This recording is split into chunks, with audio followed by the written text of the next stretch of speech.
Transformers The Last Night. Is it good? Is it worth seeing on the big screen? Let's talk about it in my spoiler-free review.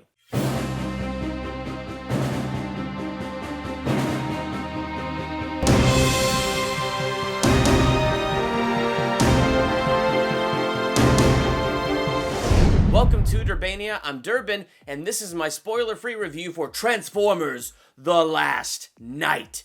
I don't know if this video is going to be a little shorter than normal, or I'm going to ramble more, because honestly, I'm kind of exhausted. I've been working so much recently. I've been having all these late nights recently because I just got a Nintendo Switch with Zelda Breath of the Wild, and honestly, those divine beasts won't be conquered by themselves, and man, especially that divine elephant.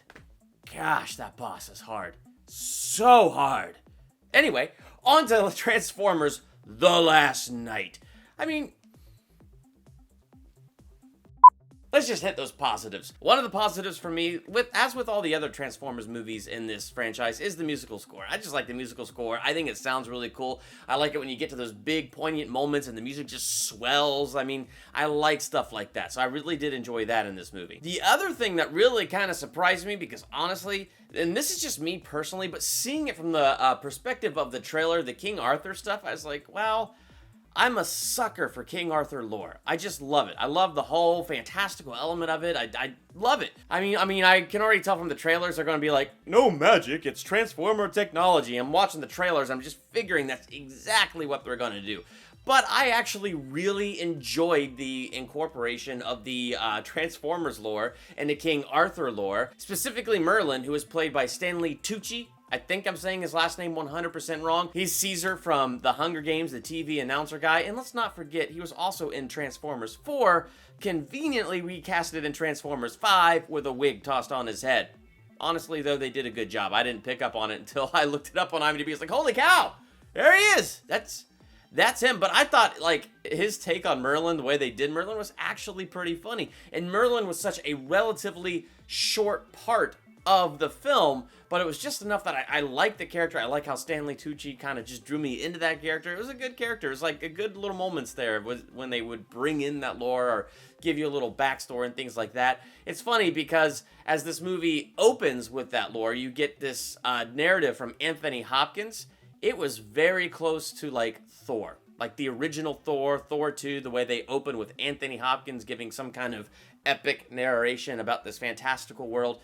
It reminded me a little too much of that. And speaking of Anthony Hopkins, he was a really good addition to this. Mark Wahlberg, probably one of the best parts of the movie is Mark Wahlberg. Actually, I take that back. Mark Wahlberg was a great part of this movie. Don't get me wrong. Great lead, fantastic job.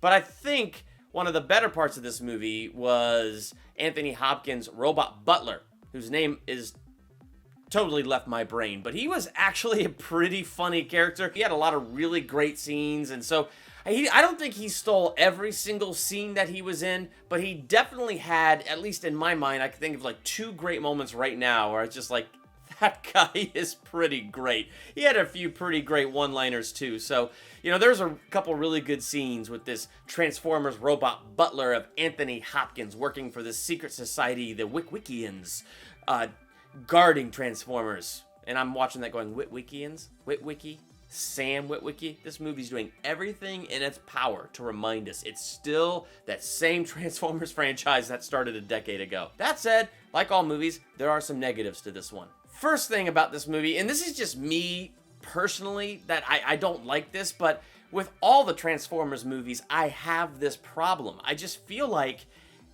when it gets to the fight scenes and you have the giant CGI robot battles, which really is not that bad to me. I love that kind of stuff. Great musical score, swelling at the most amazing moments and awesome fight scenes with giant alien robots. Except my problem with this franchise is every time that happens, I just feel like there's so much shaky cam going on.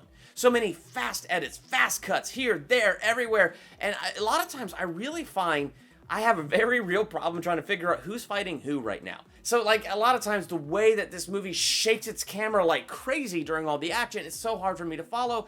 And unfortunately for me, I felt the same with Transformers last night. I didn't expect different, so in reality, I wasn't let down because I got completely what I expected.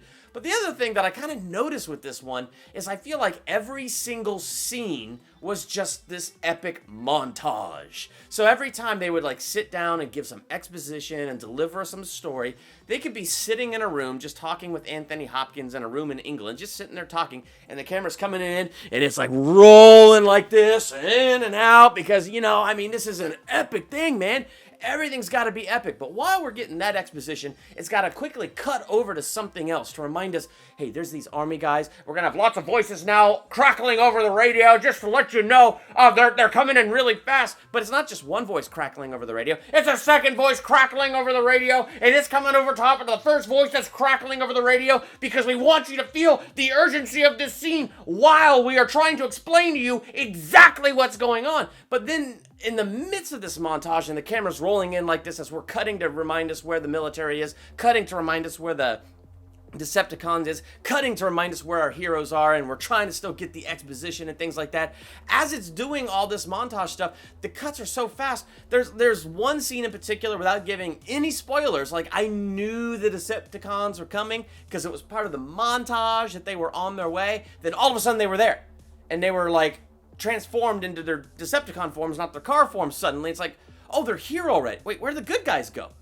Oh, did they get away already? When did they get away? Oh, no, they're not. They're over. No, wait, no, they're not over there. They're over. What's going on? Like, I mean, and then all of a sudden things start blowing up, and then the shaky cam starts, and boom. There's one scene in particular where the main characters are talking in a room, and suddenly Bumblebee is there. And I looked at my wife and I was like, when did Bumblebee get here? Has he been here the whole time? We didn't see him enter the room. We didn't hear him enter the room. And there's every scene is some kind of montage with the cameras doing some sweepy motion. Suddenly Bumblebee's here. Suddenly there's a fight. Suddenly we have all the bad guys here. Suddenly everybody's converged on one moment. I get what they're trying to do with it. I get they're trying to raise the intensity, but slow down. The other thing, too, that I thought was kind of funny is the love story they wanted to do between Mark Wahlberg and the character Vivian. It was kind of funny because Mark Wahlberg, he calls his daughter for reasons he can't, actually talk on the phone. So she talks and he listens, and she's like, I don't want you to die alone. Find somebody to fall in love with. Cut! In our montage to England, and we have Vivian, and she and her family are talking, and her mom and her aunt and her grandma are like, you need a boy, and you need that special someone in your life. And so, like, they made it kind of obvious what's going to happen when these two meet. In the end, if you like Transformers 1, 2, 3, and 4, you will like Transformers 5. You really will. It holds up to what the other ones have done. It's in the same style, same everything. So if you really like how those other movies are shot, you really like the stories, you're really into these movies, you will be really into this, and you should go see this on the big screen. For me, yeah, things like every single scene was a montage, all the fast cuts, fast edits, and shaky cam, things like that kind of bother me, especially in a day and age where you have Wonder Woman with great love story, great chemistry, great story, and amazing action where there's a steady camera, where you have John Wick Chapter 2, some of the most awesome action gun sequences, period, and the camera is steady throughout the whole thing. So, I don't know, that's the kind of stuff that's in my mind. So when I'm watching The Last Night, I'm like, come on, guys, just put the camera on a tripod. I'm actually going to give this movie a C+.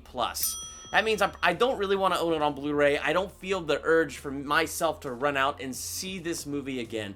But while sitting there in the theater, I didn't regret that I was there. I didn't at any one point just want to get up. And you know what? Honestly, I didn't look down and check my watch. So that's my thoughts on Transformers The Last Night. What are your thoughts? What's your favorite Transformers movie in the franchise? Let me know in the comments. While you're there, hit that subscribe button to become a Durbanian. Next to the subscribe button is that bell. Click that bell. That way you'll be notified the moment I drop new videos and all kinds of fun stuff like that. Saturday, 3 p.m. Pacific. I'm so excited for Spider-Man Homecoming. I'm going to be dropping a theological analysis of the Amazing Spider-Man, the Spider-Man franchise preceding Spider-Man Homecoming. And then the week after, that's going to be Amazing Spider-Man 2. All kinds of great reviews going in the future. And if you're new to my channel, check out my trailer reactions, my ranking videos, my reviews, both spoiler-free and spoiler talk, and reactions, and so much more. I'm Durbin. Thank you for checking out Durbania.